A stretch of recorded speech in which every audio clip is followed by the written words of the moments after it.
News channel కు స్వాగతం. ఈనాటి ముఖ్యాంశాలు. రాజముద్రతో పాస్ పుస్తకాలు రాష్ట్ర వ్యాప్తంగా పంపిణీ ప్రారంభం. పుస్తక పండుగ ఆరంభం. వెనుక కూర్చున్నవారు హెల్మెట్ పెట్టవలసిందే. జనవరిలోనూ చలి పంజా. నేటి నుంచి ప్రపంచ తెలుగు మహాసభలు. రోస్మెరీ ఆయిల్తో జుట్టు బాగా పెరుగుతుందా? ఈరోజు వార్తలను చూద్దాం. రాజముద్రతో పాస్ పుస్తకాలు. ఏళ్లకు ఏళ్లుగా రైతులు భూ యజమానులను వేధిస్తున్న సమస్యల పరిష్కారం దిశగా రెవెన్యూ శాఖ కీలక నిర్ణయాలు తీసుకుంది. ఆయా సమస్యలపై పరిష్కారానికి జాప్యం నివారణ, ఎడాపెడా భూ రికార్డుల్లో మార్పులకు అడ్డుకట్ట, సిబ్బంది అలసత్వం, నిర్లక్ష్యానికి చెక్ చెప్పేలా, పౌర సేవలు సులువు చేసేలా రెవెన్యూ శాఖ ప్రత్యేక ప్రధాన కార్యదర్శి జి సాయి ప్రసాద్ శుక్రవారం సవివరమైన ఉత్తర్వులు జారీ చేశారు. వీటిని నిక్కచ్చిగా పాటించి తీరాల్సిందేనని రెవెన్యూ యంత్రాంగానికి స్పష్టం చేశారు. అన్నిటికంటే ముఖ్యంగా భూ సమస్యలను పరిష్కరించే అధికారాలను వికేంద్రీకరించారు. ప్రతి దానికి జిల్లా స్థాయిలో జాయింట్ కలెక్టర్ చుట్టూ తిరగవలసిన అవసరం లేకుండా జేసీ అధికారాలను తహసీల్దార్లకు, ఆర్డీఓలకు బదలాయించారు. దీంతో మండల స్థాయిలోనే అత్యధిక సమస్యలు పరిష్కారం అవుతాయి. మరికొన్ని ఆర్డీఓ స్థాయిలో అతి స్వల్ప సంఖ్యలో మాత్రమే జేసీ స్థాయికి పరిశీలనకు వెళ్తాయి. వెనుక కూర్చున్న వారు హెల్మెట్ పెట్టవలసిందే. ద్విచక్ర వాహనదారులు హెల్మెట్ ధరించే విషయంలో నిబంధనలను విశాఖ ట్రాఫిక్ పోలీసులు ఖచ్చితంగా అమలు చేస్తున్నారు. వాహనం నడిపేవారే కాదు, వెనుక కూర్చున్నవారు హెల్మెట్ పెట్టుకోకపోయినా 1035 రూపాయలు జరిమానా విధిస్తున్నారు. సుప్రీంకోర్టు ఆదేశాల ప్రకారం ఈ నెల 1 నుంచి విశాఖ ట్రాఫిక్ పోలీసులు స్పెషల్ డ్రైవ్ చేపట్టారు. దీనికి ముందు సెప్టెంబర్ నెల నుంచే అవగాహన కార్యక్రమాలను చేపట్టారు. జనవరిలోనూ చలి పంజా. రాష్ట్రంలో చలి తీవ్రత జనవరిలోనూ కొనసాగనుంది. ఉత్తర, మధ్య, తూర్పు, పశ్చిమ భారతాల్లోని అనేక ప్రాంతాల్లో ఎక్కువ రోజులు చలి వాతావరణం నెలకొంటుంది. అతి శీతల గాలులు వీచే అవకాశం ఉండటంతో చలి ప్రభావం ఉండే రోజుల సంఖ్య సాధారణం కంటే ఎక్కువగా నమోదు కానుంది. రాష్ట్రంలోని ఉత్తర కోస్తాలో చలి తీవ్రత ఎక్కువగా, దక్షిణ కోస్తా, రాయలసీమల్లో ఒక మోస్తరుగా లేదా తక్కువగా ఉంటుంది. సంక్రాంతి తరువాత ఉత్తర కోస్తాలో ఎండ తీవ్రత స్వల్పంగా పెరగనుంది.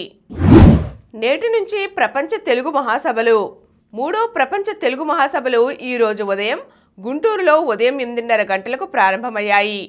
అన్నమయ్య కీర్తనలు, సహస్ర గళార్చనల నడుమ సుప్రీంకోర్టు న్యాయమూర్తి జస్టిస్ పిఎస్ నరసింహ చేతుల మీదుగా ఈ కార్యక్రమం ప్రారంభం అయింది. గజల్ శ్రీనివాస్ తెలుగు మహాసభలకు అధ్యక్షత వహించారు. గుంటూరు నగర శివార్లలోని శ్రీ సత్యసాయి స్పిరిచువల్ సిటీలోని తెలుగు మహాసభల ప్రాంగణంలో ఏర్పాటు చేసిన మరో 5 ఉపవేదికలపై సన్మానాలు, సాహితీ సదస్సులు, కవి సమ్మేళనాలు ఈ నెలలో 3, 4, 5 తేదీల్లో జరుగుతాయి. ఘనంగా పుస్తక పండుగ ప్రారంభం. విజయవాడ ఇందిరాగాంధీ మున్సిపల్ స్టేడియంలో శుక్రవారం 36వ పుస్తక మహోత్సవం ఘనంగా మొదలైంది.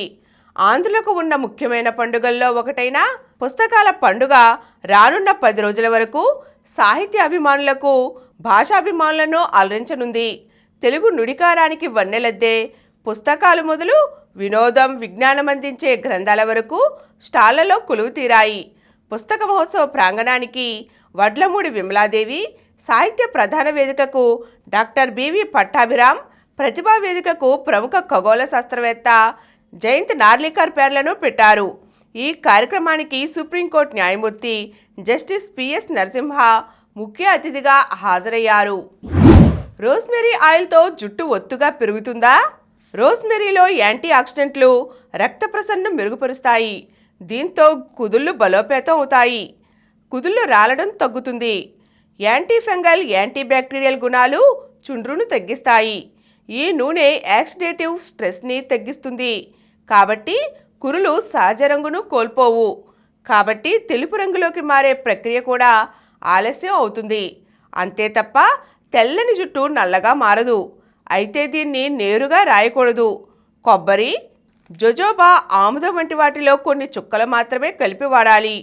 అలాగే స్కిన్ టెస్ట్ చేసి చూసుకోవాలి. దురద, ఎరుపుదనం కానీ ఏర్పడితే ఈ ఆయిల్ను వాడకపోవడమే మంచిది. ఇప్పుడు కొన్ని సంక్షిప్త వార్తలు చూద్దాం.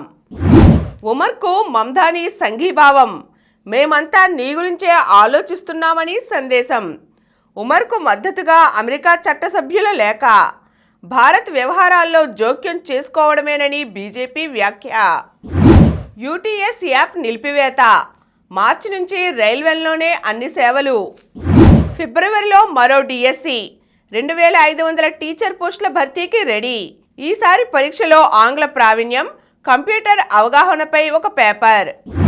మహిళల ప్రీమియర్ లీగ్ 6 రోజుల్లో. ఐపీఎల్లో మాదిరే మహిళల ప్రీమియర్ లీగ్లోనూ ముంబై ఇండియన్స్ జట్టు తమ సత్తాను చాటుకుంటూనే ఉంది. డబ్ల్యూపీఎల్లో ఇప్పటి వరకు జరిగిన 3 సీజన్లలో ఆరంభ టైటిల్తో పాటు ప్రస్తుతం ఈ జట్టు డిఫెండింగ్ ఛాంపియన్గా బరిలోకి దిగబోతోంది. తిరుపతిని క్రీడా హబ్గా తీర్చిదిద్దుతాం. 5 కోట్లతో అకాడమీ నిర్మాణం. శాప్ చైర్మన్ రవి నాయుడు వెల్లడి. ఏఐతో న్యాయ వ్యవస్థలో భారీ మార్పులు. ఏఐ మన ఆలోచన శక్తిని ప్రభావితం చేసే స్థాయికి చేరుతుంది. స్వీయ విశ్లేషణ, సృజనాత్మకత కోల్పోకుండా జాగ్రత్త వహించాలి.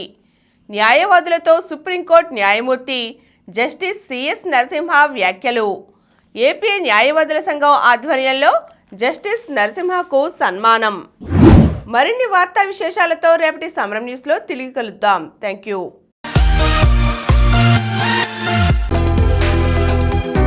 ప్రతిరోజు వార్తా విశేషాల కోసం అనతి కాలంలోనే 20 కోట్లకు పైగా వ్యూస్ సాధించిన సమరం ఛానల్ సమర్పించు సమరం న్యూస్ ఛానల్కు సబ్స్క్రైబ్ చేయండి, లైక్ చేయండి, మీ ఫ్రెండ్స్కి షేర్ చేయండి.